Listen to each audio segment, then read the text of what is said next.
Hello students, कक्षा 12 की भूगोल की कक्षा में आपका स्वागत है।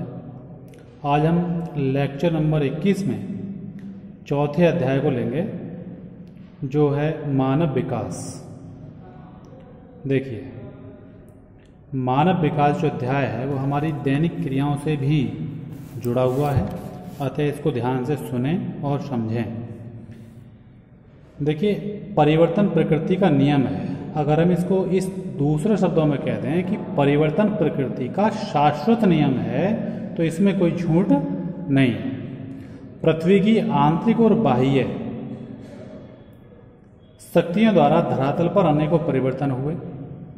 प्राचीन काल में पृथ्वी की आंतरिक और बाह्य जो परत हैं, जो धरातल है, उस पर अनेकों परिवर्तन हुए हैं। और यदि वर्तमान की बात करें तो आज भी हो रहे हैं। सागर में हिमालय का उत्थान एक बहुत बड़ा परिवर्तन है। सागर में हिमालय का उत्थान की बात मैं बता दूं, जब हमारे यहाँ प्राचीन काल में गोंडवाना काल और अंगारा लैंड, ये दो प्राचीन भूखंड थे।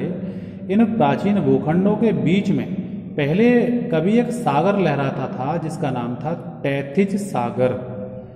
तो उस पृथ्वी की आंतरिक हलचल के कारण उस टैथिज सागर के धरातल में, आंतरिक भाग में जब हलचल हुई, तो जिस जगह सागर था आज वहाँ हिमालय पर्वत का निर्माण। तो इस तरह से हम कह सकते हैं कि बहुत बड़ा एक परिवर्तन है। हिमालय आज भी प्रति वर्ष कुछ सेंटीमीटर की दर से ऊंचा उठ रहा है। धीरे धीरे इसकी ऊंचाई बढ़ती चली जा रही है। मनुष्य का होमोसेपियंस रूप, मनुष्य का होमोसेपियंस जो रूप है वो सबसे विकसित रूप माना जाता है।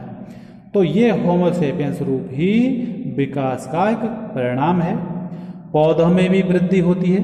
आपने देखा होगा, पौधे जो होते हैं उनमें धीरे धीरे वृद्धि होती है। यदि पीपल के वृक्ष की हम बात करते हैं तो पीपल का छोटा सा पौधा धीरे धीरे विकास करते करते, यानी उसका होते होते एक बहुत बड़ा विशालकाय वृक्ष बन जाता है।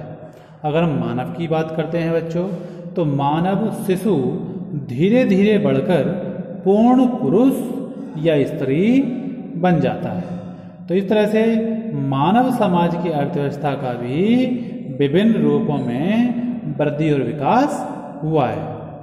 अब अगली चीज हम जानते हैं, पढ़ते हैं, वृद्धि और विकास में अर्थ और उसका अंतर।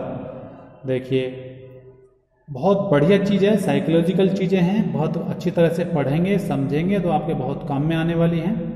देखिए, वृद्धि और विकास दोनों ही शब्द समय की अवधि में होने वाले परिवर्तनों के सूचक हैं। वृद्धि और विकास शब्द समानार्थक होते हुए भी एक दूसरे से पर्यायवाची नहीं है, पर्याय नहीं है, क्योंकि इनमें मूलभूत अंतर है। तो पहले तो आप अंतर बाद में, पहले आप इन दोनों का अर्थ जान लें। वृद्धि का अर्थ क्या है बच्चों? देखिए, वृद्धि मात्रात्मक और मूल्य निरपेक्ष है। वृद्धि मात्रात्मक और मूल्य निरपेक्ष है। इसका चिन्ह धनात्मक या ऋणात्मक भी हो सकता है। ये नहीं है कि साफ धनात्मक ही होगा या ऋणात्मक ही होगा, दोनों रूपों में इसको देखा जा सकता है बच्चों। दूसरा, विकास का अर्थ है। देखिए, विकास का अर्थ गुणात्मक परिवर्तन है जो मूल्य सापेक्ष होता है। ये मूल्य के आधार पर टिका है। अब आता है इसके बाद में अंतर। कुछ अंतर यहाँ दिए हुए हैं, इससे आपको ज्ञात हो जाएगा। देखिए, वृद्धि में गुणात्मक परिवर्तन होना आवश्यक है, जबकि विकास का अर्थ परिवर्तन ही है।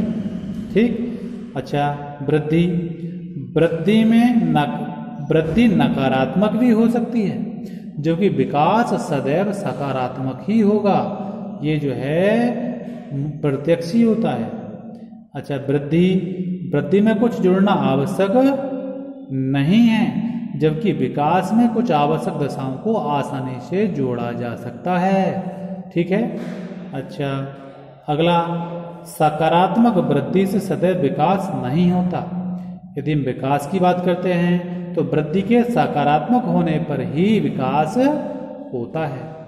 अच्छा, वृद्धि मात्रात्मक और मूल्य निरपेक्ष है, जबकि विकास गुणात्मक और मूल्य सापेक्ष होता है। इस तरह से ये इन दोनों में अंतर दिए हैं। इन अंतरों से आपको ये स्पष्ट हो सकता है कि वृद्धि और विकास में क्या अंतर है। तो इस तरह से आज आपको मानव विकास अध्याय में वृद्धि और विकास के बारे में समझाया गया है। कोशिश की गई है कि आपको अच्छी तरह से समझ में आए, आप भली भांति इसको पढ़ें, समझें और अपनी नोट्स बुक में इसको कार्य को पूरा करते रहें। समय मिलने पर बहुत जल्दी आपके इस कार्य को चेक किया जाएगा। धन्यवाद।